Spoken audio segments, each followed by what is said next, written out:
लाहौर में स्मोक की संगीन सूरत हाल के पेश नज़र जुज़वी स्मार्ट लॉकडाउन, स्कूल, कॉलेजेस और जामियात बंद। छोटी बड़ी मार्केट्स, जिम और निजी दफातर दोपहर 3 बजे के बाद काम शुरू कर सकेंगे। लाहौर फिर आलूदा तरीन शहरों के लिस्ट में दूसरे नंबर पर। शहर में एयर क्वालिटी इंडेक्स 246 रिकॉर्ड। भारतीय दारुल हुकूमत दिल्ली का आलूदा तरीन शहरों में पहला नंबर। गजा के 25 अस्पताल मुकम्मल तौर पर बंद। इसराइली फोर्सेस ने अल-शिफा अस्पताल के कई हिस्से तबाह कर दिए। 7,000 अफराद पनाहगाह से महरूम।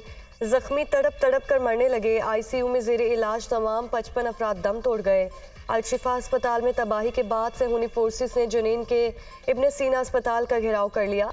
तिबी अमले को हिरासत में लेने की इत्तलात। जबालिया कैंप पर बमबारी से 18 अफराद शहीद। मगरबी मकबूजा वादी में भी जारहियत, 283 अफराद शहीद हो गए। शोहदा की मजमूई तादाद 12,000 से बढ़ गई। 4,707 बच्चे, 3200 से जायद खवातीन शामिल। 29,000 अफराद जख्मी। जंग में 1770 बच्चे लापता।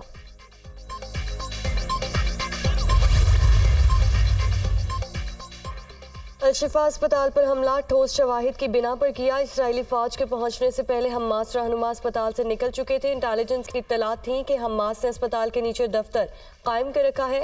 गजा पर कब्जे का कोई इरादा नहीं। इसराइली वज़ीर आज़म नेतन्याहू का अमरीकी टीवी को इंटरव्यू।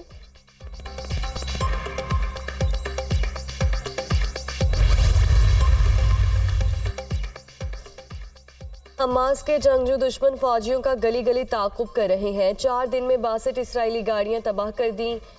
जल्द या देर इसराइल अपने फौजियों की हलाकत तस्लीम करेगा। खुद को तवील, मुसलसल और लचकदार दिफा के लिए तैयार किया है। गजा में इसराइली फौज का कब्रिस्तान बनाएंगे। तर्जुमान अल-कसाम ब्रिगेड अबू उबैदा का दावा।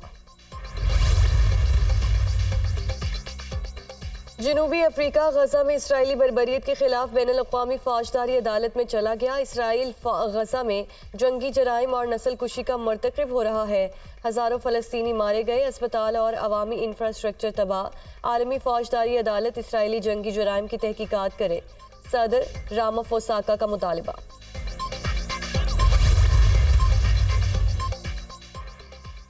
कनेडियन वज़ीर आज़म जस्टिन ट्रूडो भी फ़लस्तीनियों के हक में बोल पड़े। कहते हैं अल-शिफा अस्पताल के आसपास दिल चीर देने वाला इंसानी बहरान है। इंसाफ की कीमत फ़लस्तीनियों के लिए ना ख़त्म होने वाला अजाब नहीं, तमाम इंसानी जानें बराबर। गजा में जारी जारहियत को अब रुकना चाहिए।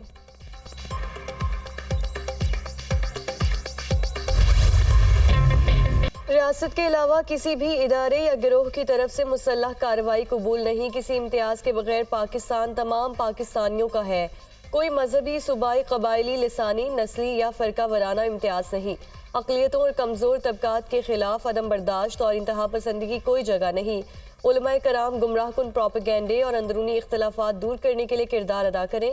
Army chief general Syed Asim Munir की तमाम मकातिब फ़िक्र के उलमाए कराम और मशाइख से GHQ में मुलाकात के दौरान गुफ्तगू। आर्मी चीफ ने इंतहा पसंदों के जरिए फैलाए गए गुमराह कुन प्रोपेगेंडे के खिलाफ उलमा के फतवा पैगाम पाकिस्तान को भी सराहा।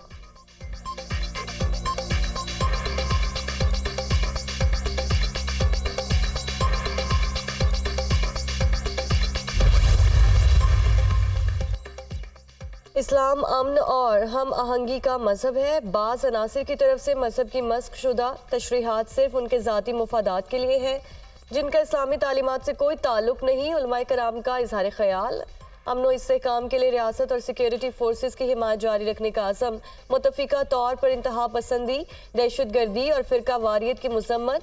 गैर कानूनी तौर पर पाकिस्तान में मुकीम गैर मुल्कियों को वापस भिजवाने की पॉलिसी की हिमायत।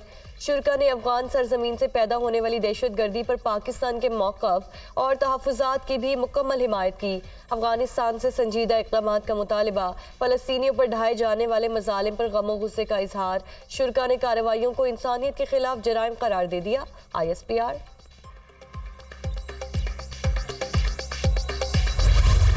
मैं जानता हूं कि आज भी वो लोग जो पुरानी सियासत कर रहे हैं वो इलेक्टेबल्स की तलाश में हैं।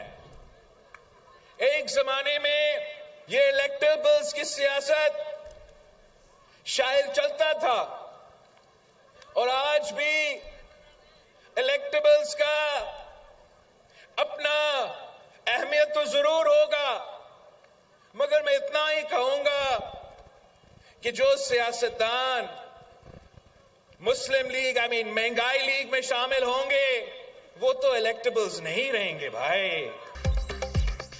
महंगाई लीग में शामिल होने वाले सियासतदान इलेक्टेबल नहीं रहेंगे। बुरा ना माने, ये ज़मीनी हक़ाइक़ हैं। पाकिस्तान की सबसे बड़ी दुश्मन पुरानी सियासत है। ऐसी सियासत करने वाले इलेक्टेबल्स की तलाश में है। सब जानते हैं आइंदा इलेक्शन पीपल्स पार्टी जीतेगी। बाकी जमातें भी दाएं बाएं देखने की बजाय आवाम की तरफ देखें। अगर फिर इलेक्शन की जगह सिलेक्शन हुई तो नुकसान आवाम का होगा। हमारा मुकाबला किसी सियासी जमात से नहीं, महंगाई और गुर्बत से है।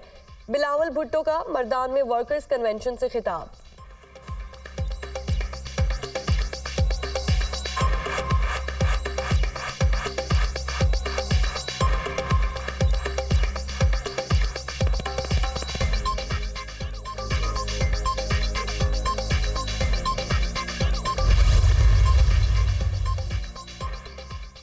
अवाम को महंगाई से इसी तरह निजात दिलाएंगे जिस तरह लोड शेडिंग से निजात दिलाई थी। नून लीग की जीत महंगाई के सताए अवाम की जीत होगी। सदर नून लीग शहबाज शरीफ का साबिक अरकान कौमी असम्बली और पार्टी टिकट होल्डर्स से गुफ्तगू। मुलाकात में आइंदा आम इंतखाबात की तैयारियों के हवाले से बातचीत।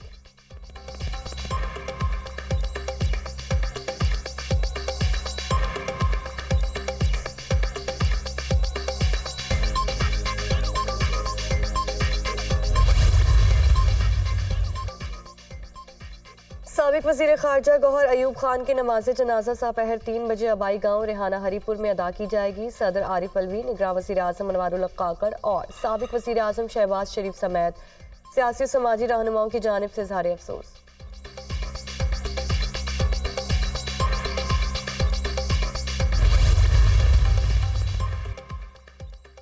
मुल्क में महंगाई के रिकॉर्ड टूट गए। रवा हफ्ते महंगाई की शरह में 9.95% का इजाफा रिकॉर्ड किया गया। मजमूई शरह एक बार फिर 40% की सतह पार कर गई। शरह 41.9% रिकॉर्ड। रवा हफ्ते 25 अशिया ज़रूरिया महंगी हुई। 13 में कमी और 13 में इस्तेहकाम रहा। गैस की कीमतों में 480% तक बड़ा इजाफा हुआ। चाय, दाल मसूर, चिकन और आटे की कीमतों में इजाफा रिकॉर्ड किया गया। इदारा शुमारियात की रिपोर्ट।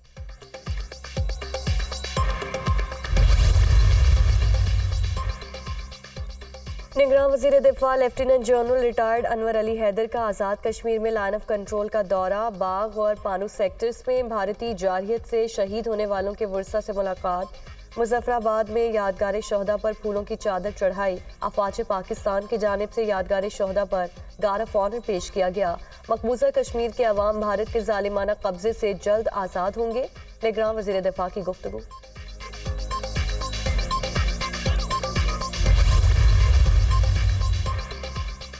क्रिकेट वर्ल्ड कप का फाइनल कल भारत और ऑस्ट्रेलिया के दरमियान खेला जाएगा। भारत और ऑस्ट्रेलिया की टीमें 2003 के वर्ल्ड कप फाइनल में भी मद्दे मुकाबिल आईं, जहां कैंगरूज ने भारतीय टीम को 125 रन से शिकस्त दी थी।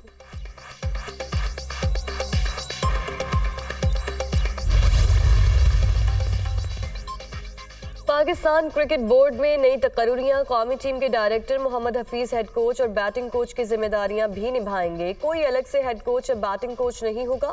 बॉलिंग कोच की जिम्मेदारी उमर गुल को देने का फैसला कर लिया गया। नोटिफिकेशन जल्द जारी होगा।